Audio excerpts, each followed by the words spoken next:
comic. We like Comic. Boneless comic podcast. because they have no bones. Hey everybody, and welcome to the fastest podcast out there. This is not pod racing, but podcast racing, because we're a bunch of speedsters. It's the Flash everywhere on We Like Comics Because They Have No Bones. I'm Joe Getcho. And I'm Mike White. And this is a clean comic book podcast where we discuss and review comics by DC, Marvel, Image, Dark Horse, IDW, and more. You can find us on social media at Boneless Comics 1 on Twitter, which I won't call the X, and at Boneless Comics Podcast pretty much everywhere else. That is right. We are rebellious. That's right. Well, you can also check out our website at Boneless Comics with more. Oh, sorry, wait, I forgot. Not everyone's a speedster. I should slow down. But you should check out our website at bonelesscomicspodcast.com with more information about the podcast, links to places to listen to previous episodes, and a link to our YouTube channel where you can watch video episodes and find additional bonus content. Yeah, you know, the Flash not only moves faster than everybody else, but he also thinks faster than everybody else. So sometimes that results in the speech coming out a little bit garbled. But today we're going to be talking about the Flash numbers 73 through 79. And we were planning on covering Green Lantern number 40, but I think we decided that it wasn't really necessary for a story discussion today. So we're going to go ahead and leave that out, which was published in 1993 by DC Comics, written by Mark Waid and penciled by Greg LaRocque. That's right. So our writer for today, Mark Waid, is an American comic book writer who got his start in the mid-1980s as an editor for Amazing Heroes, a comic book fan magazine published by Fantagraphic Books. In 1987, he was hired as an editor for DC Comics. So his writing career didn't really take off until 1992 when he started writing for The Flash. But since then, he's went on to write acclaimed runs on many DC titles, including Superman, Legion of Heroes, Batman, JLA, JSA, and a lot more. So he's definitely hit the big players there. He also found success at Marvel, as many writers do, writing series like X-Men, Deadpool, which is where I know him from, and Captain America, The Amazing Spider-Man, which his name pops up there as well. Also Avengers, Fantastic Four, Daredevil, and more. So you can tell that he must be a pretty darn good writer if they're willing to hand all of their, A-list character book titles, at each major comic book publisher to this guy. He must kind of sort of know what he's doing. Yeah, so Mark Waid is one of those people that has been around for basically my entire life and has written nearly every character that, I'm familiar with. There was actually a period of time in the 2010s when he was handling, I think, like 10 Marvel books at once. So yeah, he's sort of, as Brian Michael Bendis was kind of like being moonlit, a little bit at Marvel and moving over to DC, Mark Waid was really coming to be one of their top writers at the company. So very familiar with him, very familiar with his Fantastic Four run, which I think the major thing that he contributed to that book was that there would always be consequences or fallout at the end of an arc that would kind of affect what happened next. And that wasn't so much of a thing before he was on Fantastic Four. It was kind of more self-contained stories and then just on to the next adventure. But there's the stuff that he did very naturally kind of built from like one arc to the next. And he actually introduced the love interest of Dr. Doom, Valeria, that he basically killed in order to gain this horrible black magic power to take on Reed Richards. So that was kind of a thing. He also sent Franklin Richards to hell temporarily during his run on Fantastic Four. And yeah, it was surprisingly a pretty dark run on the book, but did some really great stuff with Ben Grimm where he meets, he actually gets killed and meets God. And God, of course, looks like Jack Kirby because, well, that's who created Ben Grimm, and draws him back into existence, which was kind of a neat thing. But yeah, I have very fond memories of his writing on Fantastic Four, which I think would have been probably 5 or 6 years after the run that we're covering today. So yeah, big fan of Mark Waid. A couple interviews I looked up He actually states that his goal is to make sure storytelling is clear and compelling and the characters sound like themselves, which is always good when you're taking on all these various different titles. Is like, you don't want to be reading something and now you're like, well, this isn't the character I know. Their dialogue is very different. They use different language. But he's also, trying to strive that balance between both new and longtime comic book readers. But from what I could gather, because I haven't read it, but I was looking up information that he was actually the one who introduced the concepts of the Speed Force and something called hyper time, Yeah, which that's correct. are integral parts of Flash lore. So Yeah. he also, made his mark on these characters as well. Yeah, very influential writer. I think at DC, he's mainly known for the Flash and also for his Kingdom Come maxi series, which is sort of a alternate future version of the Justice League. You kind of got to see a little bit of that in the Crisis on Infinite Earths thing that they did on the CW. Brandon Routh was playing Kingdom Come Superman, basically. Oh, okay. He had that outfit and everything, and the version of Batman they showed that was in like the neck brace or whatever, that's also from Kingdom Come. So that's all kind of Mark Waid stuff. Okay. So anyway, the penciler today is Greg LaRocque, and I did look that up to make sure that I was pronouncing it correctly because I think there was some question last time. We strive for accuracy. Yes, we do. It's even if we messed it up last time, I don't remember how we said it. Oh well. He was born in Baltimore, Maryland in 1954. And his first professional art gig was as an assistant teacher at the Professional Institute of Arts there in Baltimore while he was still a teenager. So sounds like he was like very knowledgeable and skilled about the arts even at like a really young age. Before he entered the comic book world, he actually worked professionally as an artist in advertising. So doing, graphic design and that sort of thing. His comic book career began a little bit before Mark Waid's. It was in 1981 with a story in DC's Mystery in Space anthology title. He also briefly worked illustrating OMAC backup stories in Mike Grell's Warlord series. So if you've seen the new Blue Beetle movie, OMAC is in that movie, although it's a little bit altered from what we see in the comics, but that's a place that's shown up like recently in other media. And eventually he landed a job at Marvel penciling the Power Man and Iron Fist series. So that's, they're not like A-list characters, but that's, kind of raising his profile a little bit. While there, he met the well-known writer Louise Simonson, who launched a brand new Spider-Man title with him entitled The Web of Spider-Man. But it wasn't until he returned to DC that he got critical acclaim, first for his work on Legion of Superheroes, and eventually for his lengthy run on The Flash, which spanned issues 15 to 79, which 79 is actually the last issue that we review today. So we get the very tail end of his time penciling. So a 5-year span on the book. So across multiple writers. The notable highlights of his time on the book were he got to fully redesign the Flash's costume for Wally.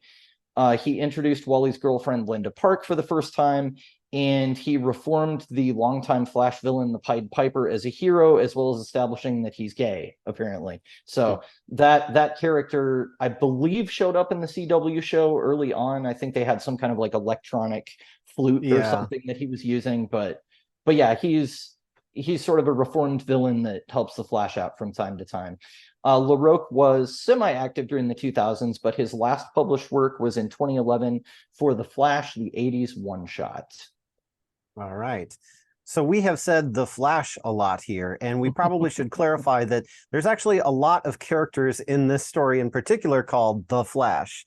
But to give you a little bit of backstory for those of you who may not be familiar with The Flash, they are also called speedsters because they have superhuman speed, aka super speed, which allows them to run at speeds that are far in excess of human capability to varying degrees. And on the TV show, The Flash, on the CW, there was a lot of varying degrees, but they all seemed like they were faster than the main character, which was kind of unfortunate a lot of times, but they were always popping up. But they're all varying degrees, and some of them kind of are able to use that speed in different ways that are sort of unique to their character. So it's neat that, they all share this kind of common super speed, but it's different per character, so they're not all the same, even though they all have the same name, the Flash.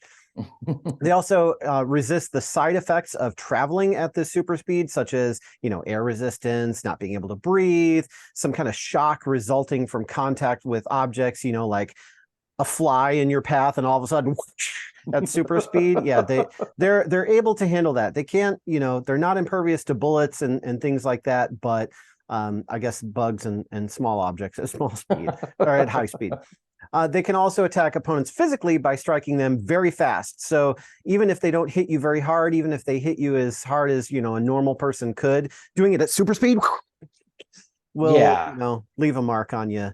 Yeah, having like a supersonic punch is something that you don't want to get hit by. Yeah, and then there's that too, like actually using the speed to launch a punch or a lightning bolt or something. Yeah. And they also can resist, because usually when one person punches another, it's not like you see on TV, like it actually hurts your hand. And like some of the shows will show like, person getting a bloody hand or bruises or whatever, but these guys don't experience those kinds of side effects. So there are some perks that come along with the super speed, because otherwise it would be like, well, you can move super fast, but if you do, it'll hurt you. That would not be, a very good superpower to have. So yeah, the Flash punches somebody and his every bone in his hand just like shatters because he's doing it with such force. That would not be very good for storytelling.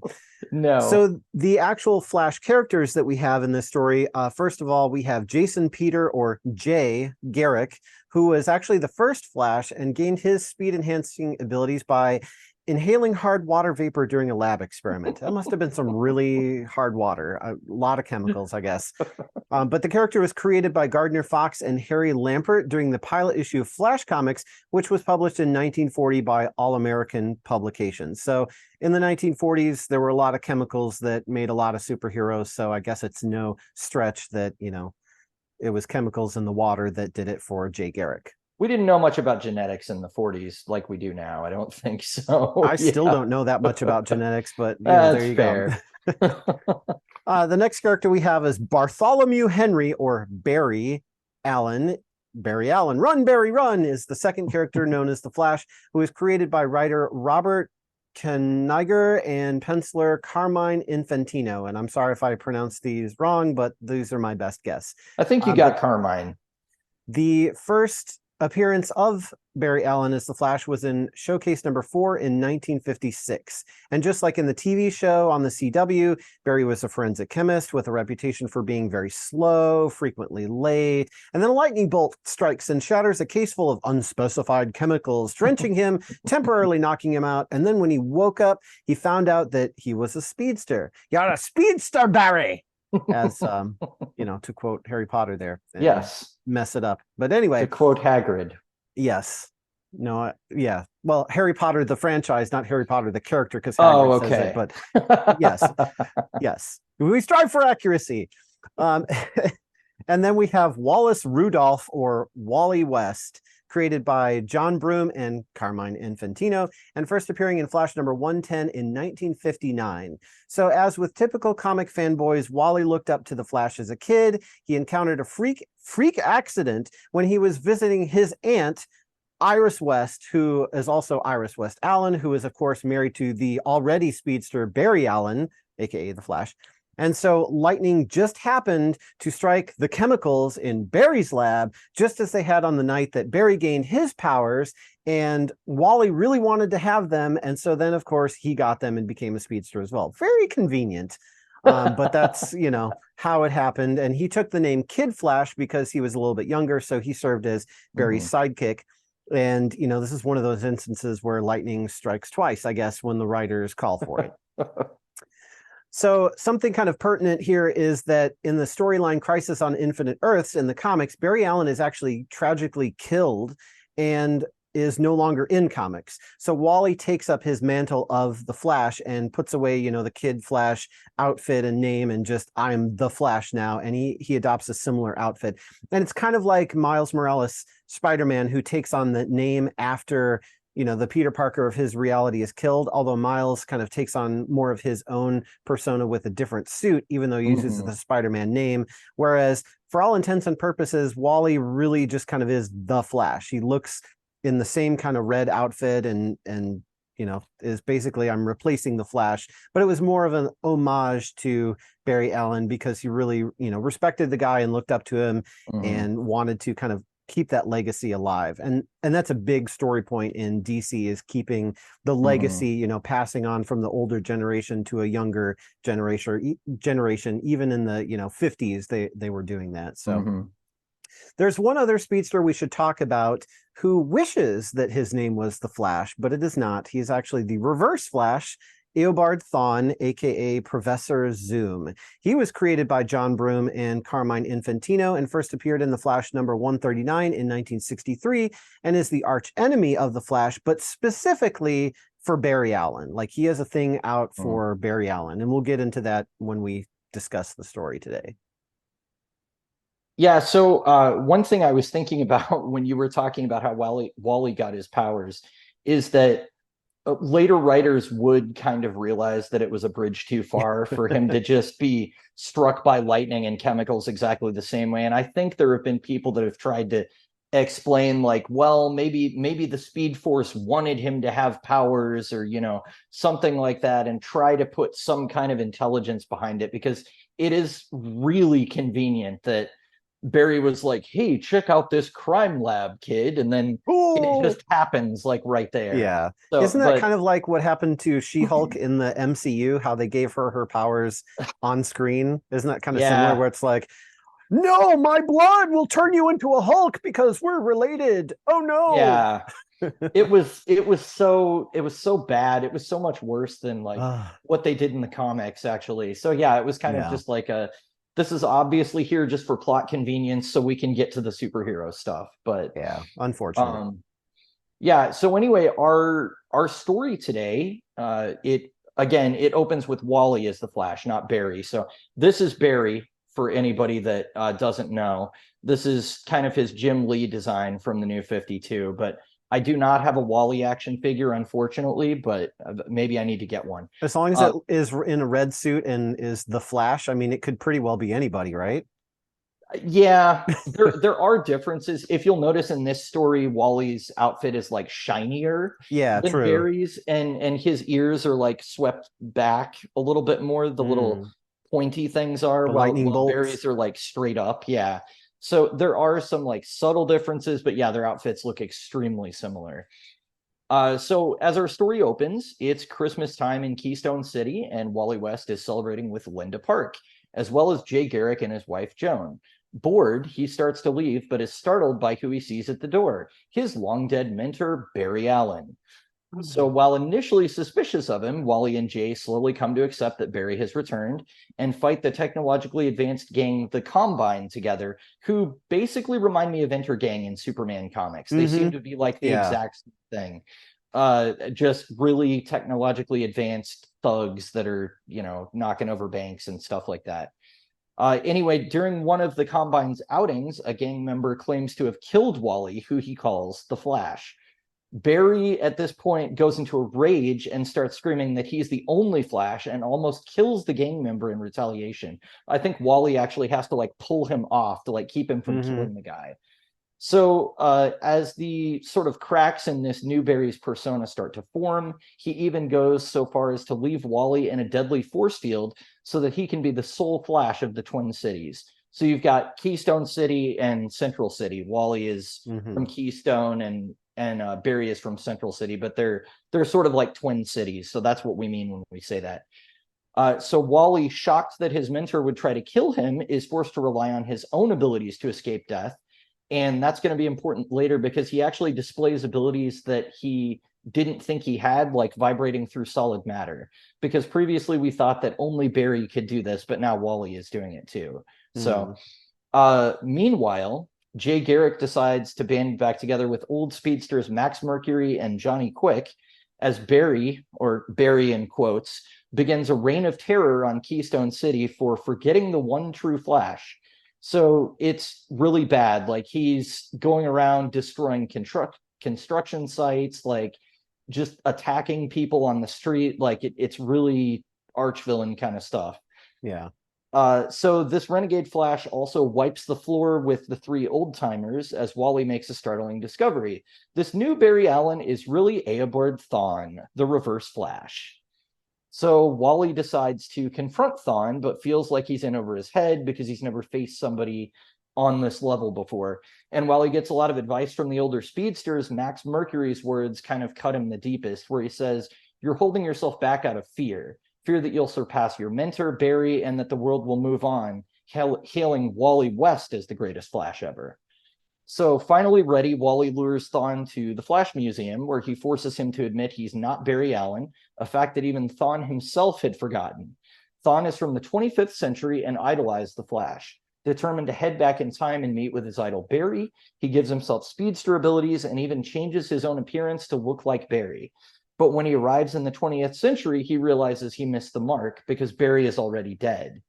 This and the realization that Barry is actually fated to kill him eventually drives Thawne insane, and he descends into an alternate personality that believes he's the Flash. So that's sort of how we got to the beginning of the story. When he's confronted with who he really is by Wally, Thawne leaves and murders the mayor of Keystone City, which I was very shocked by. He actually did the whole vibrating hand through his heart thing to kill him, which I was like, oh my gosh. And then he threatens to kill Linda Park by vibrating his hand through her head. But yeah, Wally's... but that, of course, brings Wally into a rage. So he shows up at that point. And so now Wally is kind of faced with the realization that either he has to replace Barry as the one true Flash or Thawne will. And Wally finally surpasses his limits and outraces and outthinks Thawne by tricking him back onto the cosmic treadmill. So finally victorious, old JSA and JLA members alike agree Wally West is the Flash. And one last bit of hope reveals itself. His Aunt Iris West is still alive. And that's pretty much where the story ends. Yep. So that's why we didn't really want to call this the return of Barry Allen, because he's not actually technically back. No, just he's technically an not imposter. in the story. Exactly. Well, speaking of that, check out this short clip, and then we will be right back to dive into our discussion. Because after our last encounter, it was clear to me you were faster than I was. That the only way to defeat you was to become you. You were my face. It was you that attacked the city that day. That's why they don't trust me. All right, so we are back from running around the world several times because we are super fast speedsters. That's my speedster noise. So talking about our comic today, the first couple of issues, or maybe it wasn't even like full issues, but it seemed like we got Barry and that was the big kind of hook. And then we sort of took a turn into them fighting, I'm going to call them intergang, but what is it? The Combine? Yeah, the Combine. And, like all these thugs and all this stuff going on. And did that kind of seem like it was filler because we were, going on all of these missions and it's like, why are we doing this? Why don't we get back to the main story? Or do you think this actually was like necessary to lure us into thinking that, Barry was back? I don't know if it was necessary. And of course, I have the benefit of hindsight of knowing, I know we're not going to see Barry Allen until 2009. So I immediately knew something was up. So that just, reading it in 2023, I didn't have that suspense that I would have had I read this in the 90s.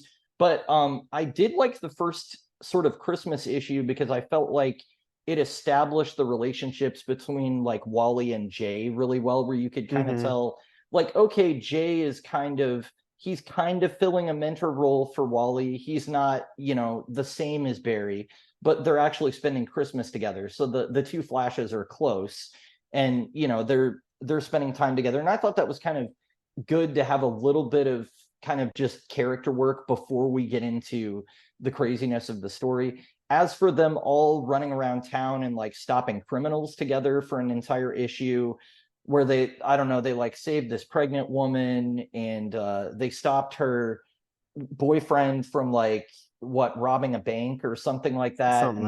And then the guys that put him up to it were going to shoot him, but that actually was cool because Wally caught all of the bullets before they hit the guy, which I was like, that dude is dead. Like, there's no way. And then Wally just runs by and just like grabs all the bullets. So, I mean, there were some neat moments in there. That issue felt more like filler to me than the initial sort of Christmas issue did, because again, me not having been reading the first 72 issues of this, I don't really know where Jay is and what he's doing or what Right. Wally's been doing. So I was kind of glad because it kind of helped to ground me in that world a little bit and kind of establish who knew who and, you know, what was going on. And Linda Park as well. I know that that's who Wally's going to eventually marry, but I didn't know if we were far enough in the run that, you know, they were already dating or if that had happened yet. So I don't know. It was kind of good for me just to sort of place me in the timeline, like where we were at.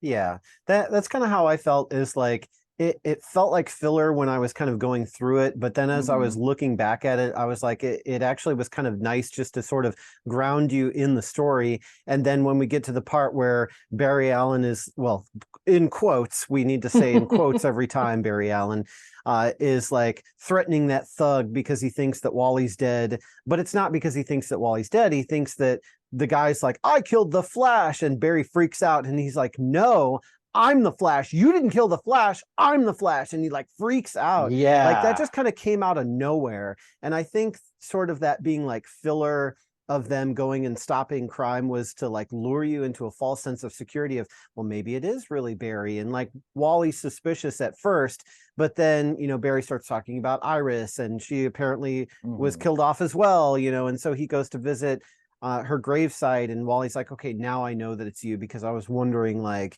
you know, are you going to have this connection to Iris or whatever? And for all intents and purposes, it seemed like everybody was sort of accepting, okay, you know, this seems very impossible, but the Speed Force does really weird things sometimes. So it could have just, you know, plopped him out in an alleyway somewhere, and now Barry Allen's back, I guess. So, you know, it was kind of like getting you to think everything was normal, and then wham, I'm the Flash, you know, like just freaking out. But, you know, like you said, you had the hindsight to know that, you know, obviously it wasn't going to be Barry Allen, that was going to be somebody else. And I knew that they had killed him off for a long period of time, but I wasn't, you know, thinking about that necessarily. So I was kind of more like along for the ride a little bit. But I wonder in, you know, 1992, when people were reading this as it was coming out, if they saw it coming, or if it was like, yay, they're bringing Barry back, yay. And then when they find out that it's not Barry, they're like, I hate this comic. I'm never buying another Flash comic again. Well, you know, I mean, thinking that reminds me of, you know, all the controversy around your favorite character and the One More Day storyline. And what Marvel has really unfortunately done multiple times is they have sort of built up, since that happened, to, hey, it looks like Peter and MJ might get back together, and then they don't. And they've sort of been like dragging that out for several years now. And so this feels like one of those things that for longtime readers might have left a bad taste in their mouth. But the other side of that is Crisis was very much intended to consolidate continuity so that it wasn't as difficult to keep track of. And a lot of new readers probably came on at the Flash #1 when Wally took over the mantle.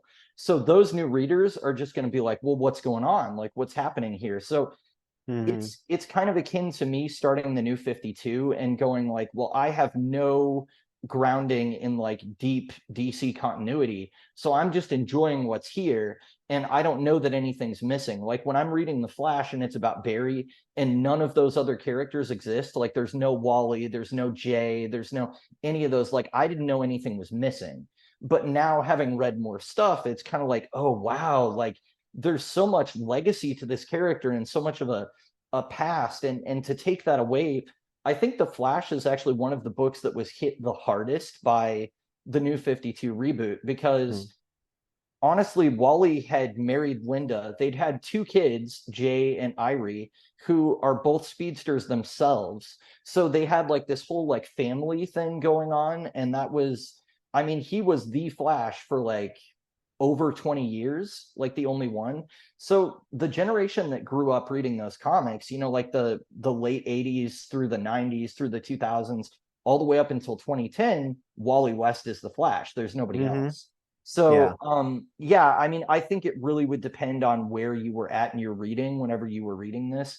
If you had been reading The Flash before Crisis, then yeah, you're probably getting your hopes up. But I think again that was one of those. It was the first time DC had done like a hard reboot, but it was one of those attempts to like, all right, let's bring in new readers, let's bring in different characters. And actually, they were about to do it with Green Lantern as well, although they had not yet at this point. And that's a mistake that I made. If you look at the promotional art for this episode that I did, I put Kyle Rayner's mask on the banana. Unfortunately, Hal Jordan was still Green Lantern at this point. Kyle had not taken over. So this is about a year or two before the Parallax entity was going to take over Hal, and he was going to go crazy and kill half the Corps, and then Kyle was going to be the only person with a ring at that point. So I had thought we were post that, and in fact, Kyle and Wally are going to be like best friends. So, you know, I was a little bit off on my continuity there, but yeah, it's actually Hal Jordan in this story when he shows up.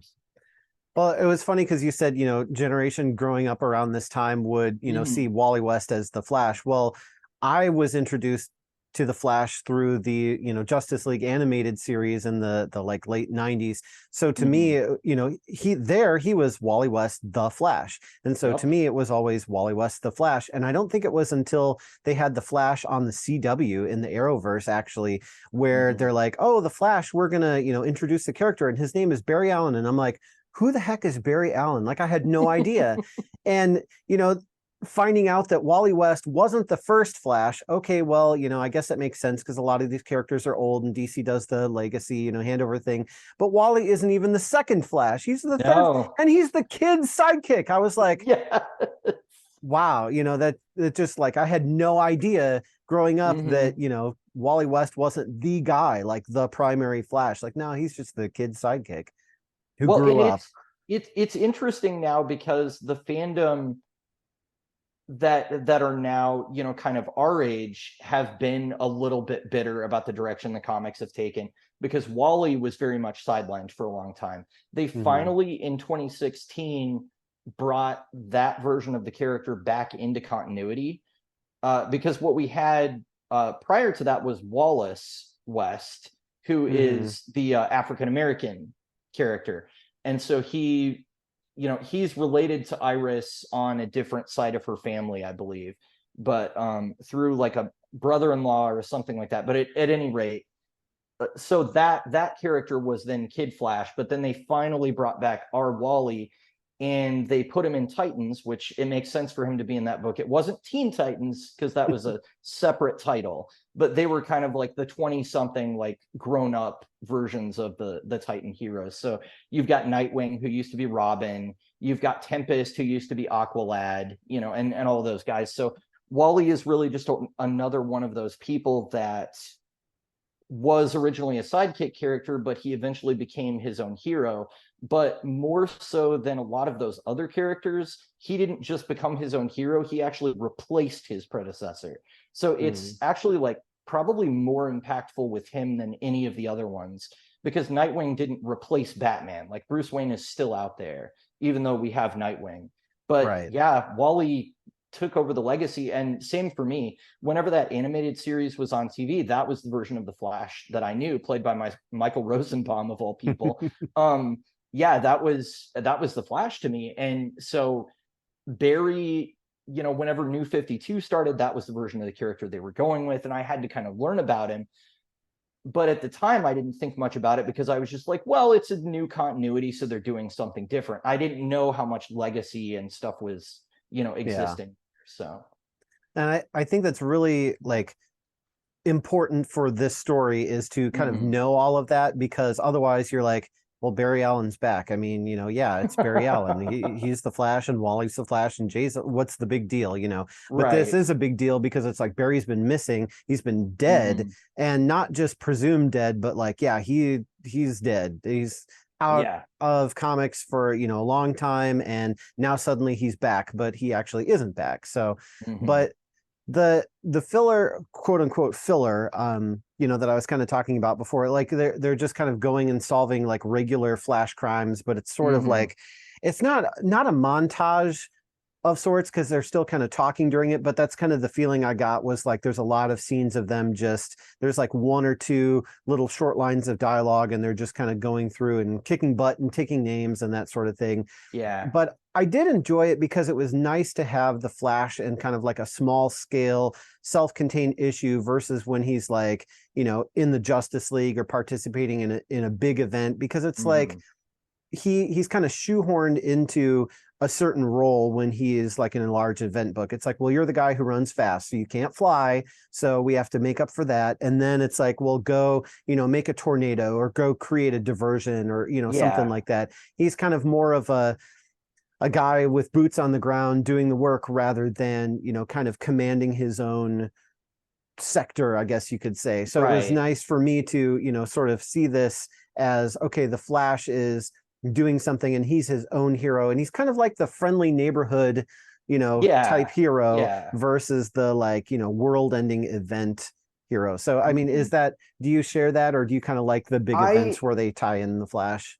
So I like him as I guess I should say I like that often the big events do play him up as an extremely important character, because I think it would be really easy to always make it about Batman, Superman, or Wonder Woman. Yeah. And so I do like that he's sort of like he's the next most popular after those three. And, he does tend to get a lot of page time and a lot of focus.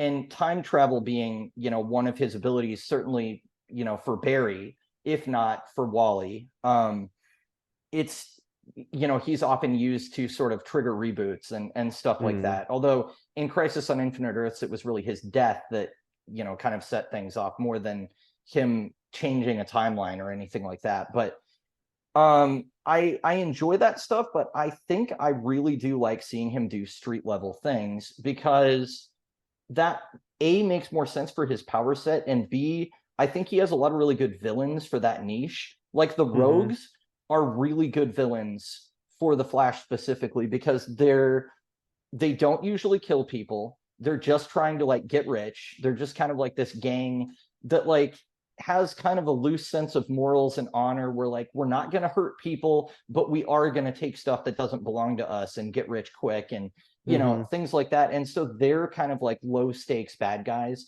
but it's kind of cool to see that kind of stuff in the comic book, as opposed to it having to be a world-ending event every time. That was a criticism I know of Brian Hitch's run on Justice League, which was, I don't know, again, around 2016, where every single issue there had to be like some world-ending threat happen. And there were a couple issues where he would like slow down, and he had like Barry and Jessica Cruz like doing character development stuff, and I was like, oh my gosh, this is great, he knows how to write characters. But then it would be back to the big explosive stuff. So yeah, it's nice to just see them taking down like regular guys every once in a while, guys that they can just totally trash, that it's like a walk in the park for them to deal with them, and it's not like this universe ending threat. Because I think maybe we've talked about this before, but it's sort of the symptom of like, well, Syndrome in The Incredibles, when he's like, when everyone's super, no one will be. And it's like, well, yeah, if everything is big and explosive all the time, then nothing is exciting, because it's always a world-ending threat. So yeah, I think it was really nice to have kind of smaller stakes stuff for a while before we really got into the stuff with Reverse Flash. We also had cameos by Hal Jordan, because he was friends with Barry Allen, so he was kind of, coming in to check in what was going on and that sort of thing. But he wasn't in it that much, and I know there was that Green Lantern number 40 where that was his real big contribution to the storyline, but he wasn't really in it that much aside from that, really. But I kind of like that he stayed out of it, because Green Lantern to me is more of like, it, not that it has to be like go go go all the time, but would be a character that would fit into those large events versus, Green Lantern doing street level stuff. I don't know, like it just seems like it would be a waste of his power because of how, kind of massive it is and how much he can do kind of at one time. Not that the Flash is weaker, but it's just different. And so I was kind of glad that Hal stayed out of it. But do you think that he should have been in it more, especially because he was friends with Barry? Should Hal really have tagged along, or was it good he stayed out? So I think it's kind of interesting, and I think it feels intentional that Hal shows up and then he's not really around a whole lot afterwards. Yeah. Because they're going to be building up the friendship between Wally and Kyle in the pages of JLA here in just like 2 years or so. So they're going to become best friends. And so I like that a lot better, where the two legacy characters are now bonding the way that their mentors did, as opposed to having Wally just become best friends with Hal and sort of like fall back into doing the exact same things as Barry. I think this story overall actually does a really good job of kind of establishing how Wally is different and how he's not just like a carbon copy of his mentor, but he's also kind of haunted by that shadow of the heroism and the legacy that Barry achieved when he was alive. And it's kind of hard to do better than like giving your life for everyone. Yeah. Dying to save everyone in the universe. Like that's a legacy that's kind of hard to live up to. So it does make sense that those shoes seem really large, and that he's kind of like struggling with like, all right, like I'm the Flash, but I'm really doing this to honor my mentor. And I think that wouldn't have come across as well, like his break away from that mindset, if Hal was kind of there alongside him the whole time. Yeah. Because Hal would just be like, well, thank God you're here, because Barry would do this and Barry would do that, and be like, all right, dude, like shut up about Barry. Like Yeah. Like, I know what he would do. I trained under him, but yeah, it kind of like you said too, they fall back into those familiar patterns of like, oh, it's Green Lantern and the Flash, and just like it was before. They have different names, but it's the same. But right. Yeah, establishing him as a different character is really good.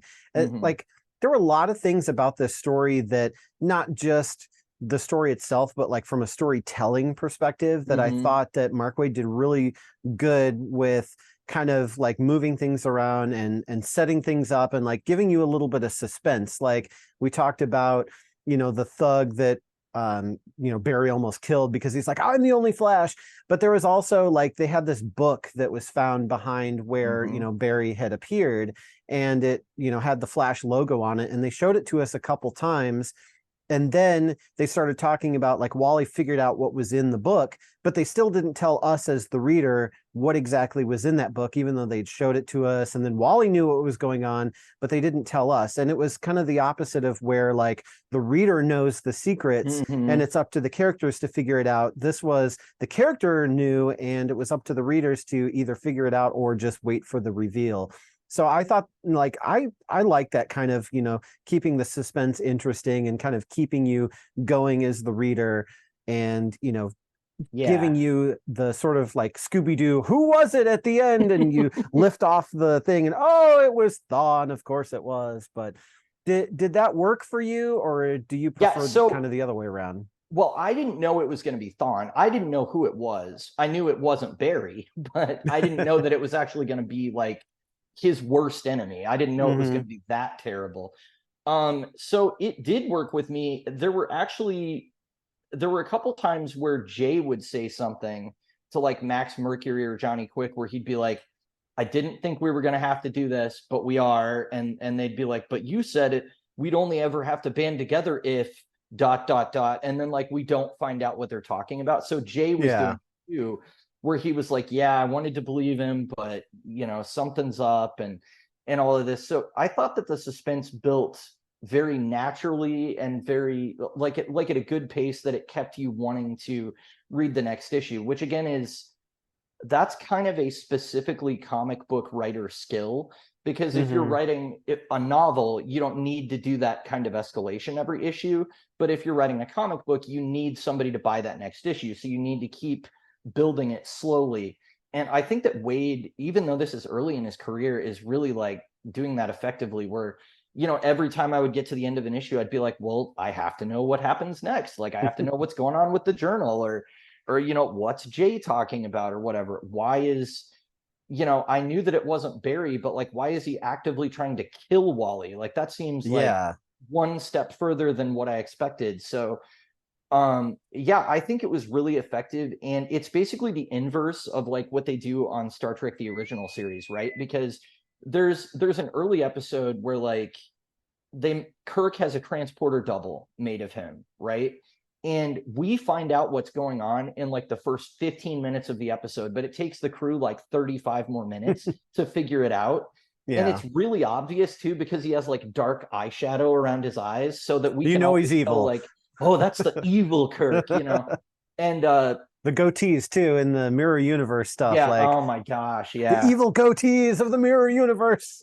So it was really nice to actually be in the dark and not be able to predict where the story was going to go, especially for something that was written in the 90s.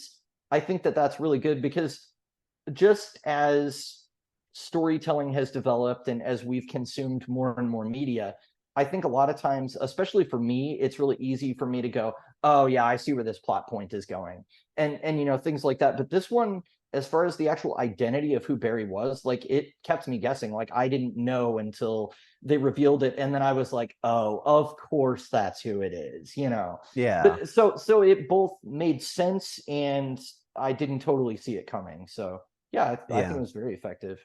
Well, and Wally found it, you know, figured out what was going on because he found a book that, you know, gave him the clues he needed. But it seemed like Jay figured out what was going as well, because he got his old gang back together to go confront him. But I missed the part where, that's my problem. No, that's I missed the part where Jay figured out that sorry, quoting Spider-Man just kind of happens naturally.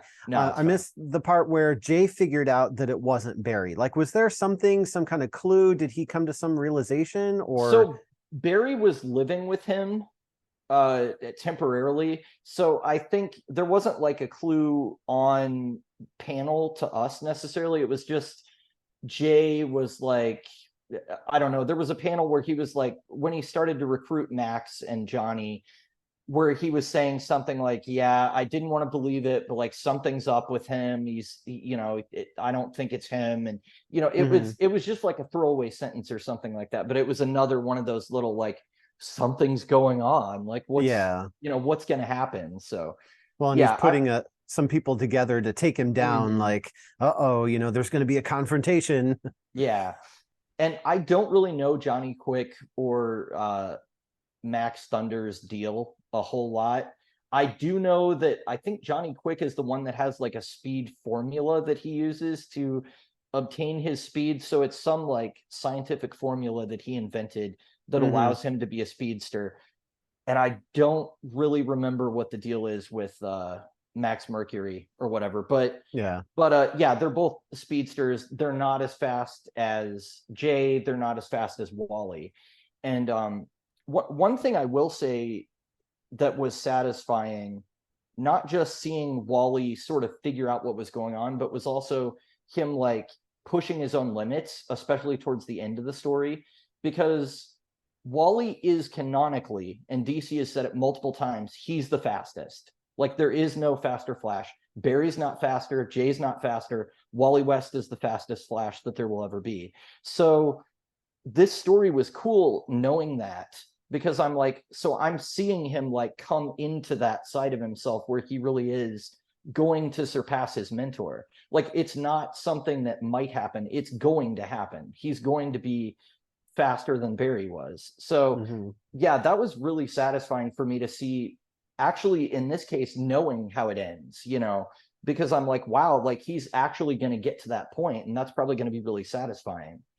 Yeah, but he was held back in this story because of his own fears of, well, you know, I'm replacing Barry in name as the Flash and in costume, and if I exceed his top speed, then I totally effectively have replaced him, you know, in all aspects of being the Flash, and, you know, then what? So he couldn't deal with that internally, and so it was like kind of a thing that had to be drawn out of him. And that was really interesting too, because it wasn't one of those, like, you know, a lot of characters in sort of two-dimensional writing can be very transparent, like, oh, I'm very in touch with my own feelings and weaknesses, and I can clearly articulate, you know, where I went wrong and what my trauma of the past is. Like, most people either can't admit it to themselves or have trouble, you know, being able to vocalize it. So when you see it happen in a story, it's like, yeah, okay, great, you know. But this wasn't one of those cases. Like, he actually, you know, was in denial about it, and then kind of came to that realization of like, oh my gosh, you know, he's right. Like, I am holding myself back because, you know, it was a lot for him to deal with, because he was still, he was grieving his mentor. He got over his grief. He had put it aside. He had moved on. He had put the costume on. Like, he was set for his, you know, new role as the Flash. And then Barry came back. And so it was very unsettling for him, but it was something he had to figure out in the story. So that was really neat to see, as well as, you know, showcasing again that even though they all have the name The Flash, they're very different characters. Yeah. And sure. seeing the old guys with Jay and Max and everybody, like, they all had their own sort of like methodology of what being the Flash means and how you do it.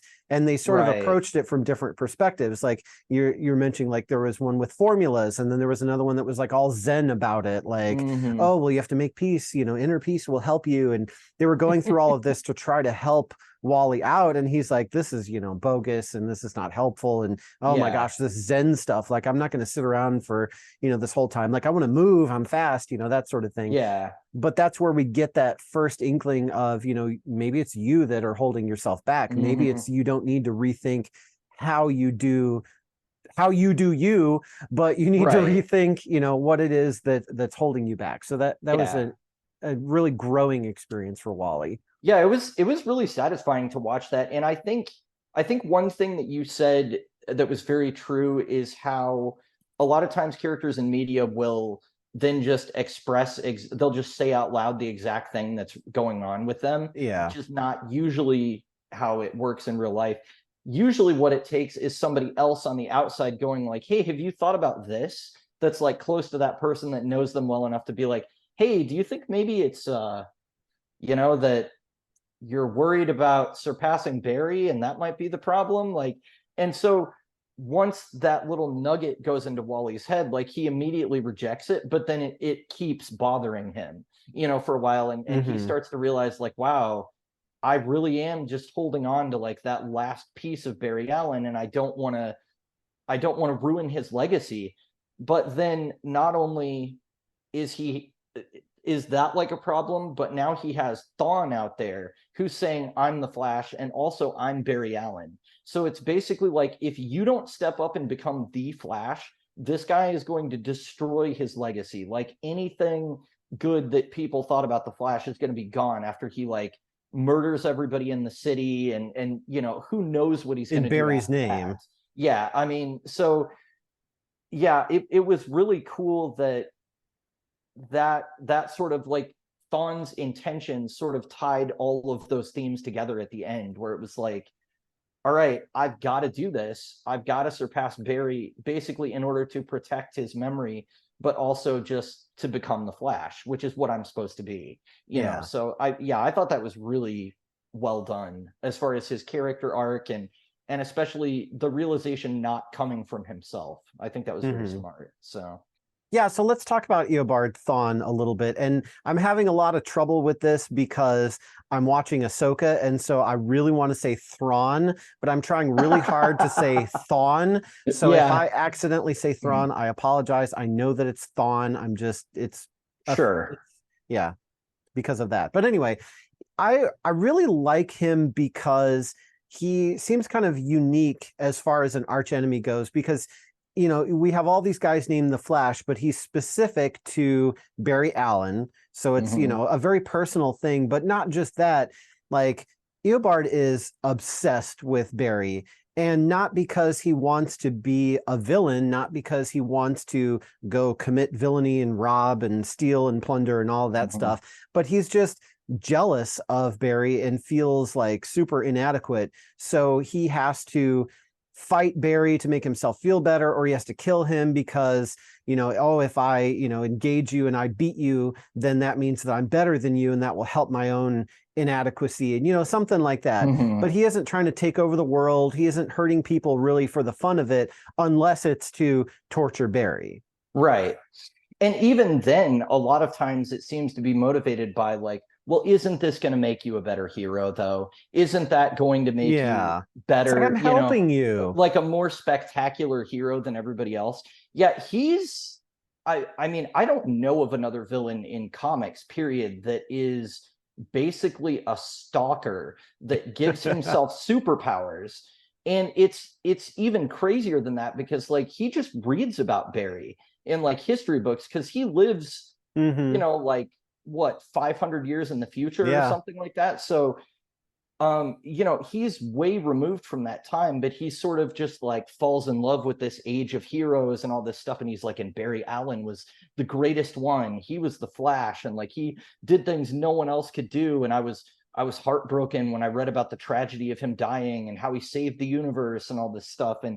And so he's somebody that was like already mentally unstable, and then he sort of fixated on this one thing and became obsessed.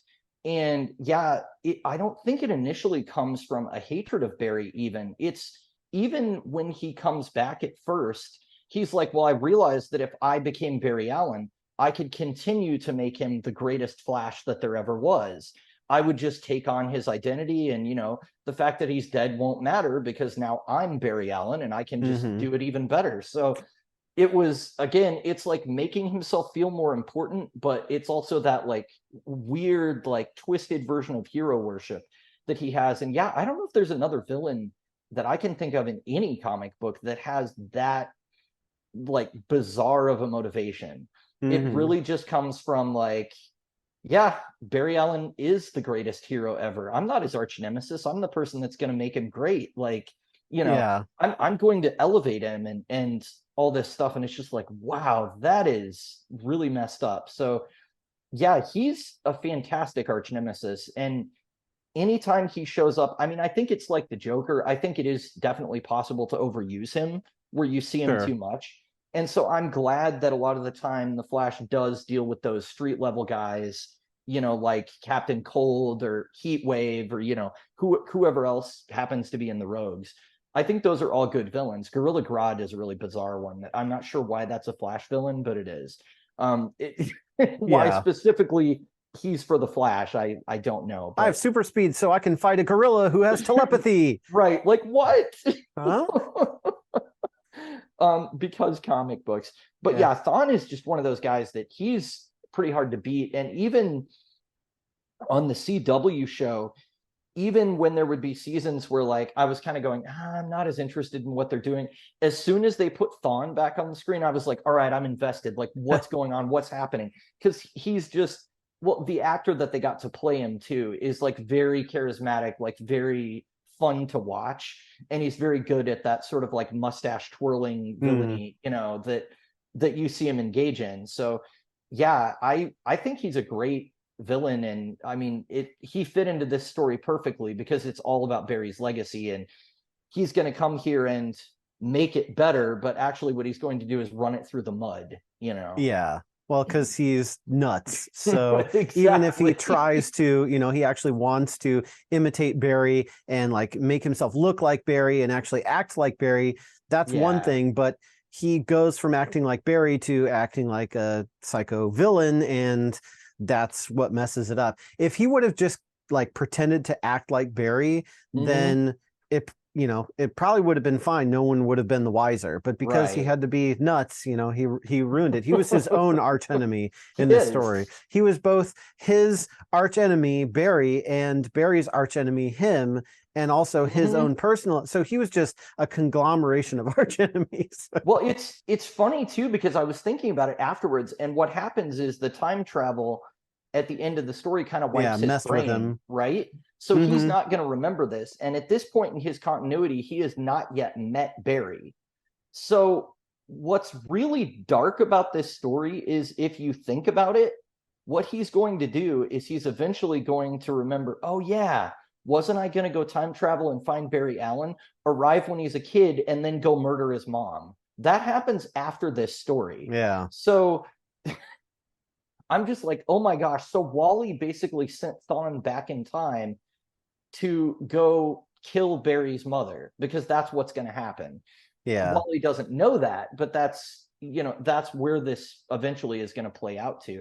Now, we don't find any of that out till, like, again, 2009. So it's way down the road. But I was just thinking, like, man, like knowing the future of this character actually makes this a lot worse. Like it's good that Wally doesn't have all the information when he's sending him back, because I don't know, like, would he have done it? Of course, they talk about like we can't destroy the timeline, which is definitely true.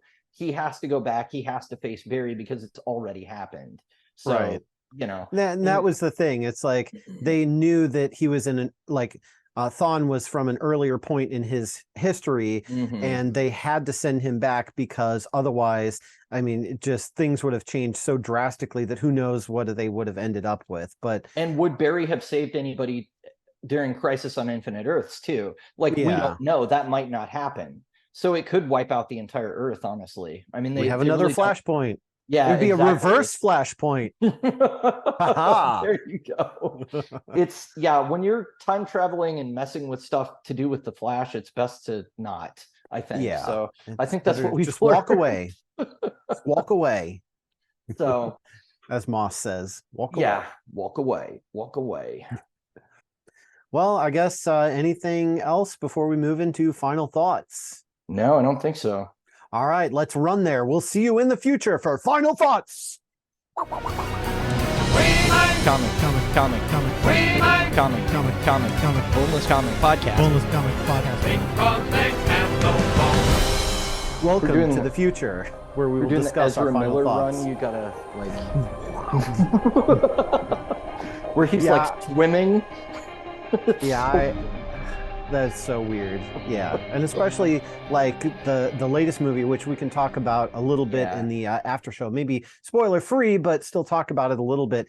The special effects, like they did some things like super awesome, but then in the middle of it, you see Ezra Miller going in his slow-mo run, and it's like these things just don't, like, one is really good and one is really bad in the same scene. Like, come on.